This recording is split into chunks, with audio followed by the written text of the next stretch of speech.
going here. And Jeff, thanks for coming. Good to see you again. Yeah. Yeah. All righty, let's we'll turn to Genesis 32. We're going to be looking at verses 9 through 12. When somebody gets there, why don't you read that, just the 9 through 12, and then I'll make some comments. So.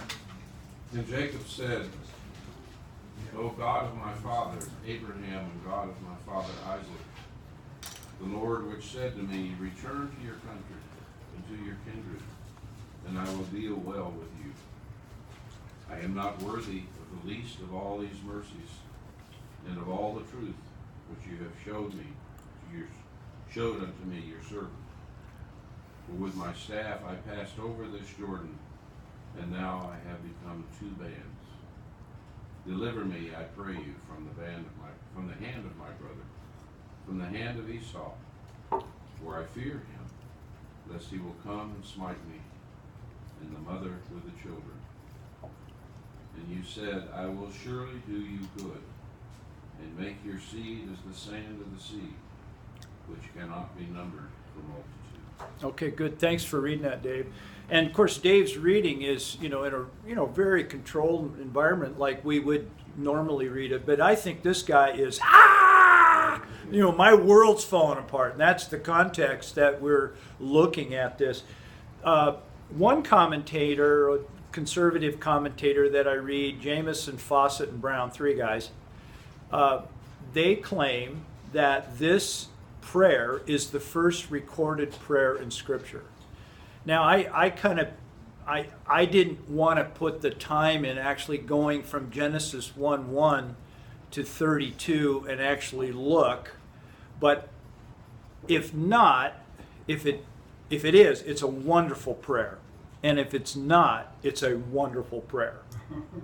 So I think I really pay attention to first instances in Scripture, and if it is, it really does put a really interesting nuance on this. I think this is a great 4-line prayer, and we're going to look at it this morning.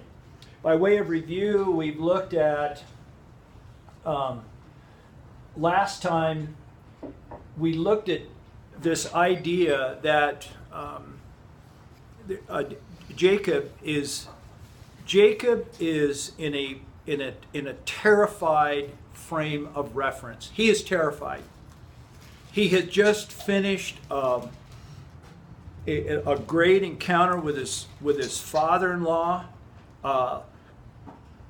30-some years of history. I don't know. No, it's 20 years. 20 years of history has now been reconciled through a covenant. He goes to Mahanaim, which is the camp of God, and he's in his game. He's at the top of his game. Well, as we looked at, oftentimes in our experience, guys, that when we're at the top of our game, it's only temporary, but that we've got to face the music. And Jacob is now facing the music of his past. That is what we're seeing in this. And so what he does, out of terror, he takes all of the things, the blessings that God has given him over these 20 years, and he divides them into two camps, thinking that his brother, who's on his way to see him with 400 horsemen, is out to kill him. And he's willing to sacrifice his own life, and he's, divide by separating and at least save half of his family. We spent a great deal of time last week talking about how would you, if you were in that situation, that there's impending doom, how would you divide your resources? How would you divide your family up? Well, if he's lost, then he over here or she can kind of counterbalance that.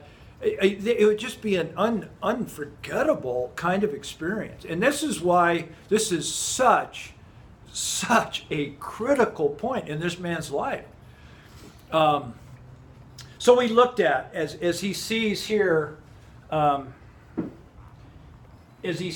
we see here, an acute sense of powerlessness. He sees his life slipping away. As you and I, guys, with the age of this group, we've got to know experientially what we're reading here. Where there comes a point in a man's life where you see what is of great value slipping out of your grasp, and you have no power to bring it back. A feeling of sense of powerlessness, and that's what this arrow here, this yellow thing, is splitting apart as you see life tipping out of control. And then we looked at his action. There he is. There he is. That's how Jacob is.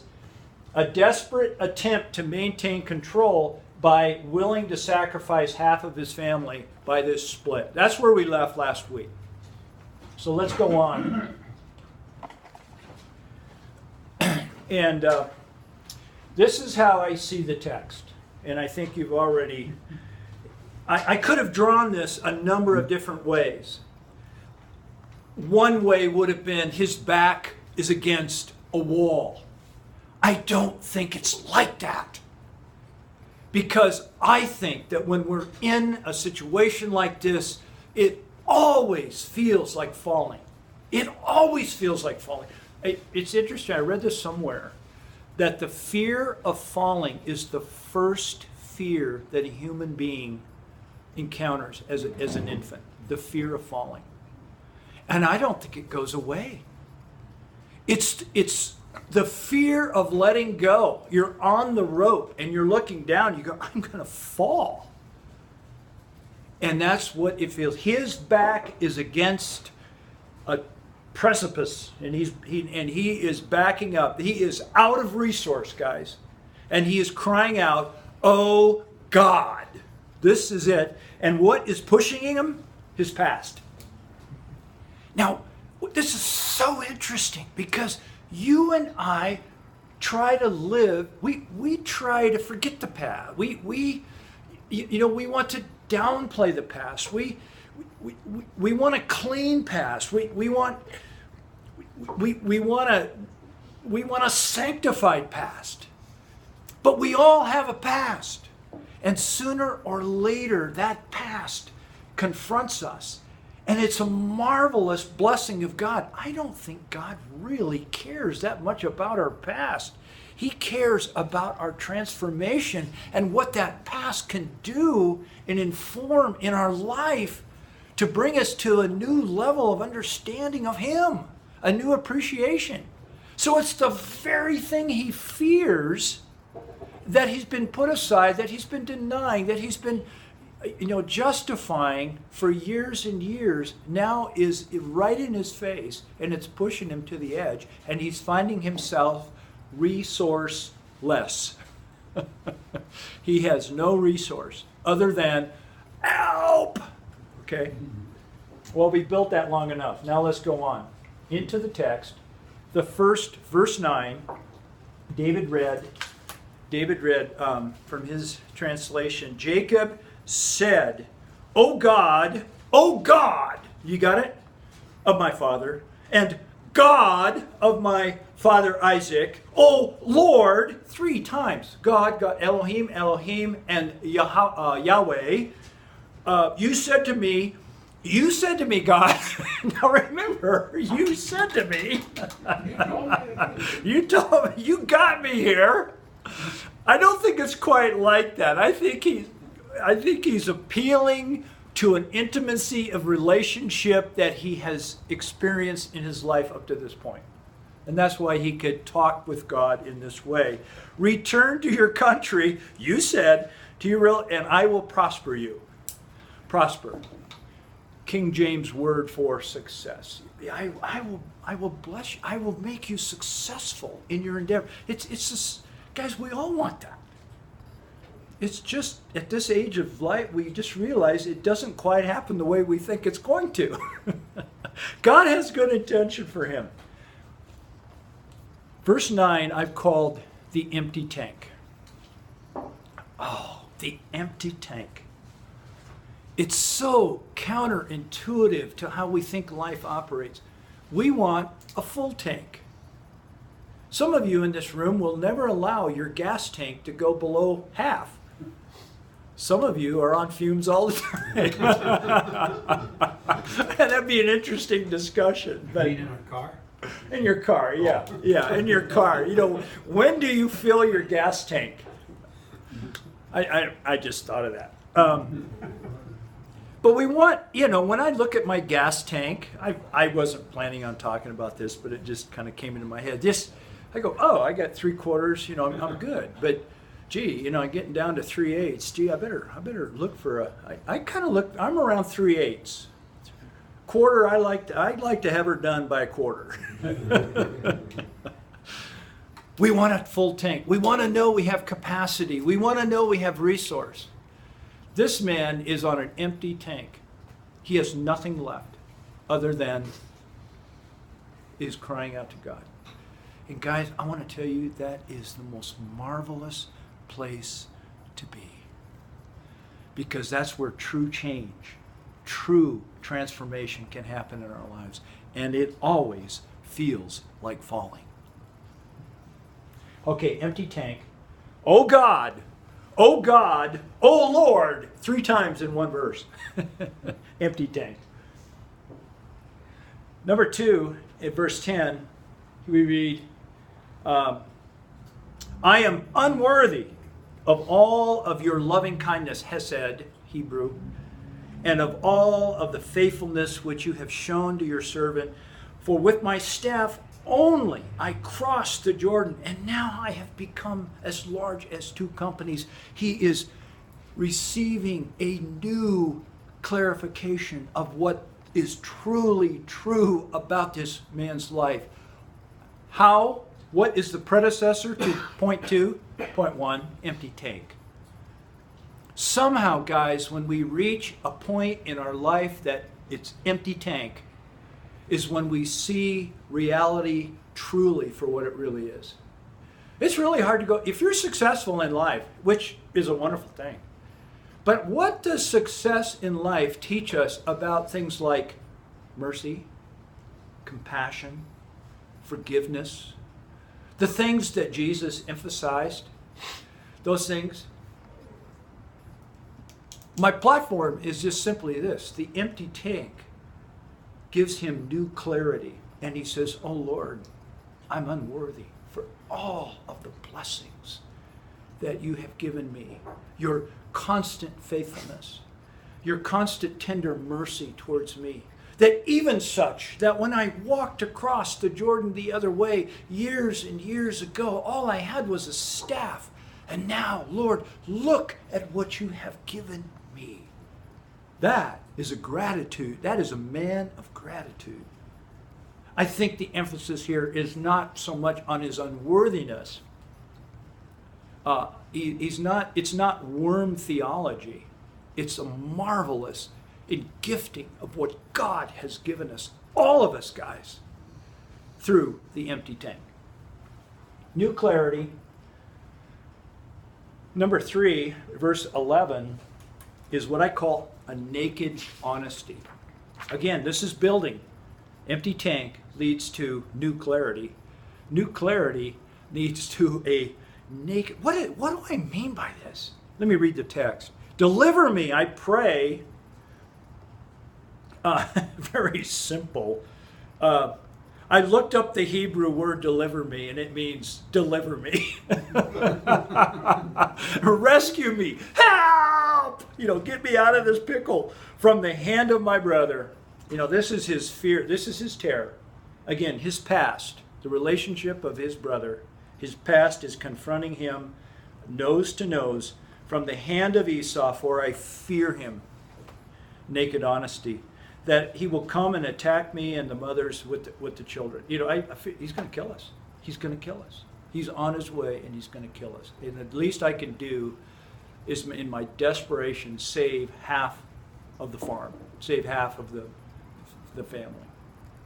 Well, the way I get naked honesty here is that there is no flowery prayer. This is bare bones, gut level, oh God, help. And there is something freeing, guys, When you and I, and I know this is part of your experience, many of, if not all of you, there's something about coming to the end of yourself that you receive the new clarity. And in that moment, it's like, almost like you don't care anymore. It is so freeing. I am who I am, and it's not pretty, but there's something bigger. There is something bigger. I don't have to dress up and put on the face anymore. But there becomes a very naked honesty which makes us very vulnerable. And you know what? It's okay. We don't care anymore. We don't have to continue the Christian face of everything is okay. But no, I'm a mess. It's coming to the end. It's a beautiful thing. Because at the end, when we reach the end, it's great news.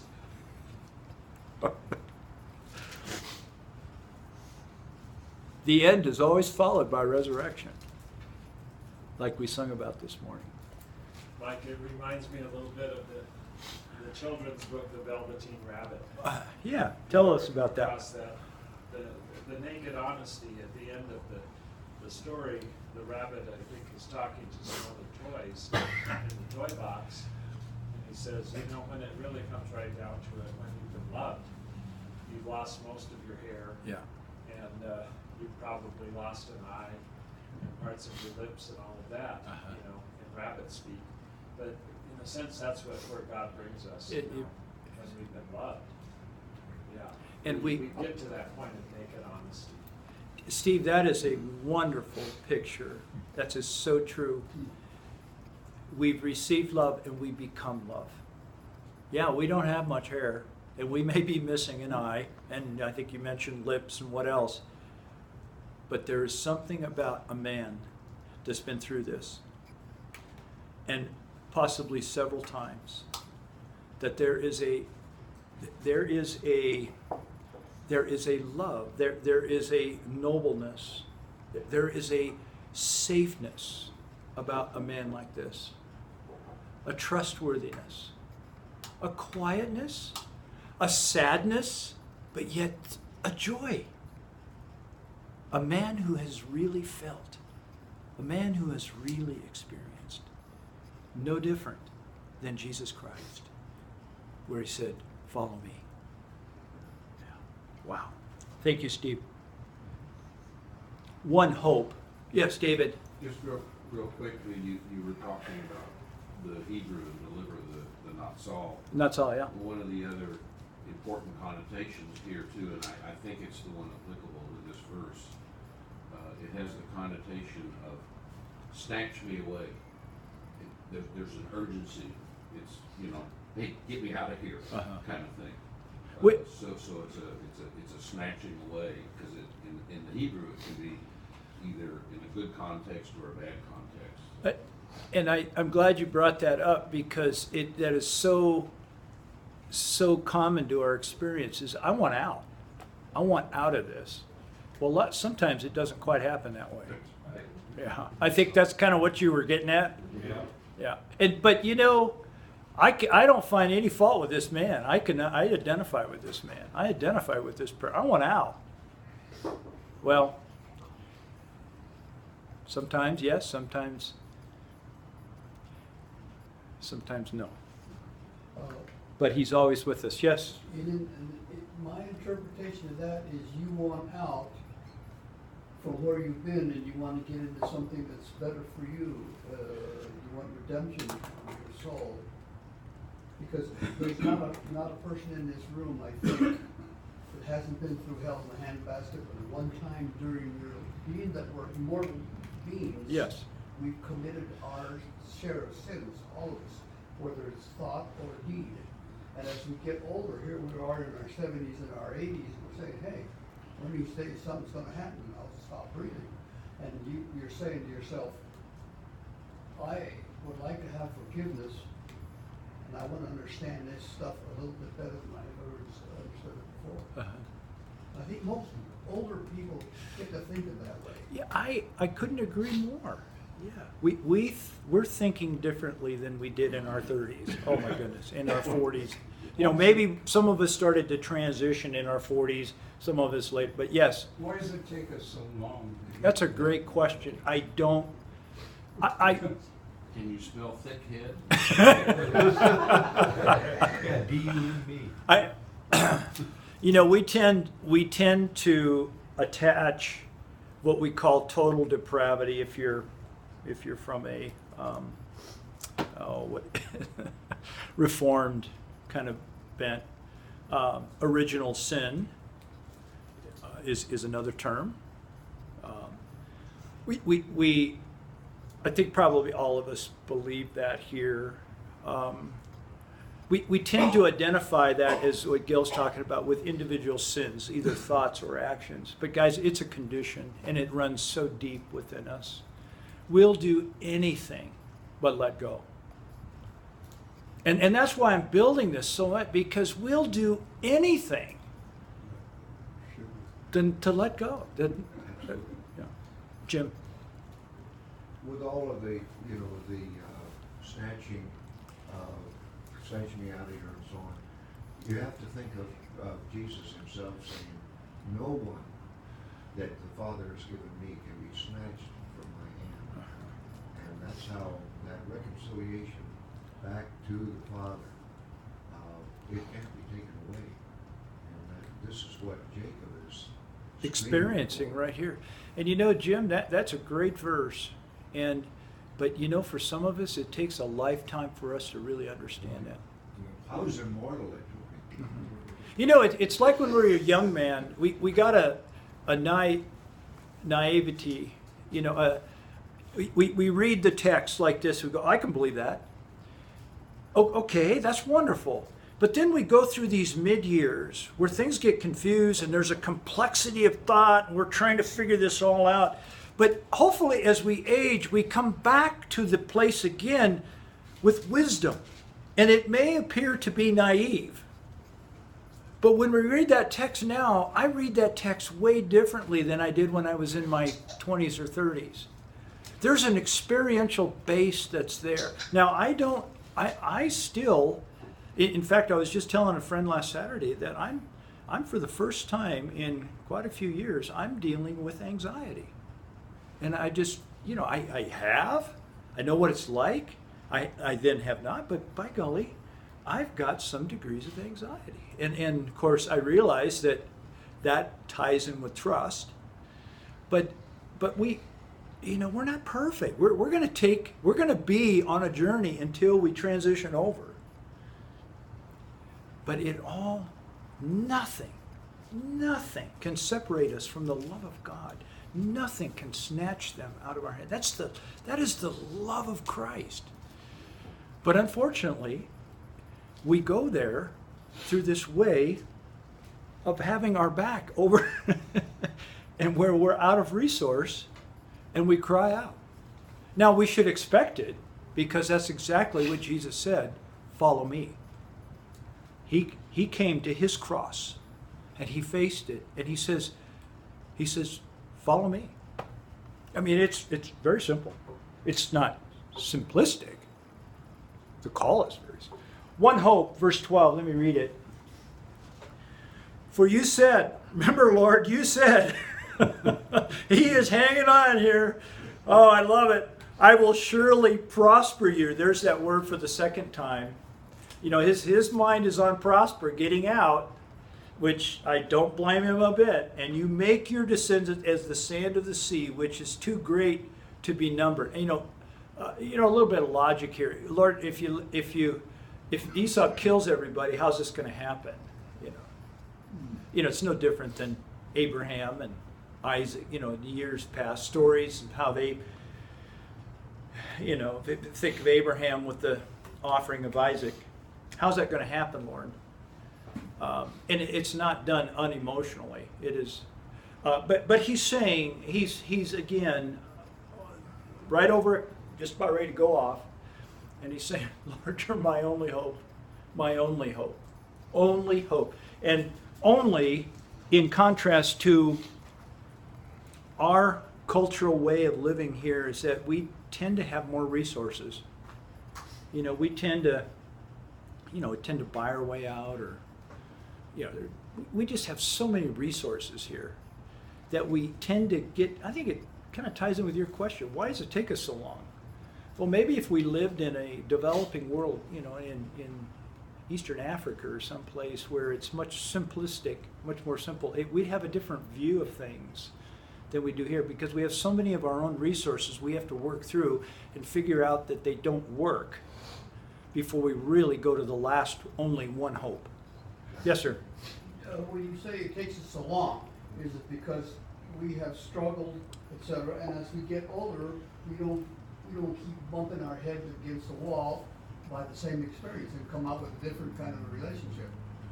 But we finally, after we get a little bit older, we say, I made my share of mistakes and I'm not gonna make those mistakes over, and that's what you're talking about. Yeah. Prosper, and you prosper in your mind, you prosper, and you think, the life that I have lived, have I lived a successful life?